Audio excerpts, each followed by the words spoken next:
Olá pessoal do MyNews, eu estou aqui no Summit das Américas, a cúpula das Américas, e quem vai dar uma entrevista para a gente, exclusiva aqui, é o Secretário de Estado norte-americano, Antony Blinken. Mr. Secretary, President Jair Bolsonaro, who appears to be losing in polls of the voting intentions for this year's elections in Brazil, is always attacking institutions and even the electoral system based on world conspiracy theories.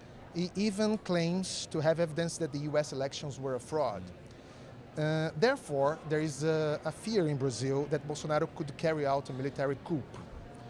How will the US government react if South America's largest democracy became or turns into a dictatorship or something like that? Well, first, as a general proposition, I won't get into hypothetical questions, but what I can say is this. We, and I think the people of Brazil, have real faith in its institutions, including its electoral institutions. Brazil has a long track record of free and fair, successful elections. I don't see any reason to have doubt in those elections or in those institutions, but of course that's for the Brazilian people to decide.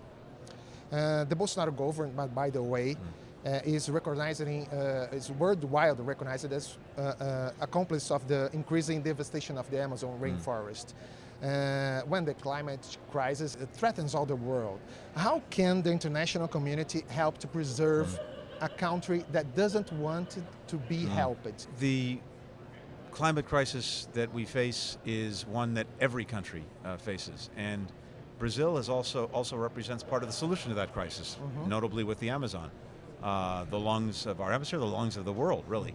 And so it's vitally important that it be sustained. And in fact, we're working with Brazil to do just that. It's also fair for Brazilians to say, for Brazil's government to say, that it may need help, it may need support in being able to do that, including appropriate financial support. Because if the country is going to forsake some forms of economic development in order to preserve the rainforest, then other countries that may be better situated in this moment in history should be there to help. So we're trying to do that as well. We want to help Brazil and others build resilience, engage in the appropriate adaptation, but also preserve the rainforest. It's one of the reasons why I think it's very important that our presidents speak and meet.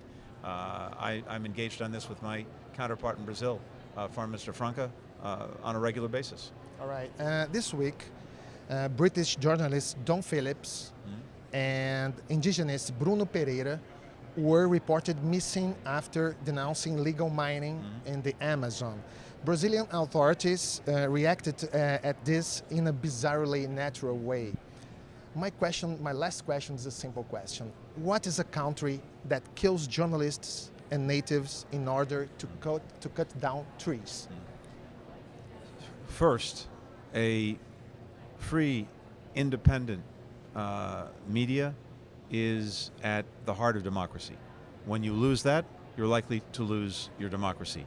So we're committed to doing everything we can to sustain, support, and help defend journalists who are simply doing their jobs. In our hemisphere, just in this year alone, only 6 months into the year, 17 journalists at least have been killed trying to do their jobs.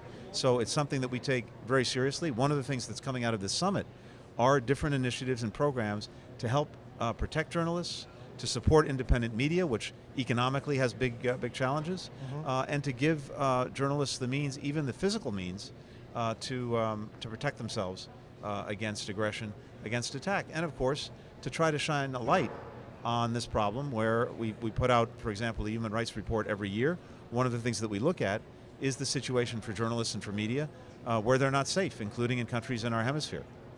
Okay, thank you, Mr. Secretary. Next time I see you, we hope to make a Pixies jam Good. or something like that. I look forward to it. Okay, thank you very much. Thanks. Good to be with you.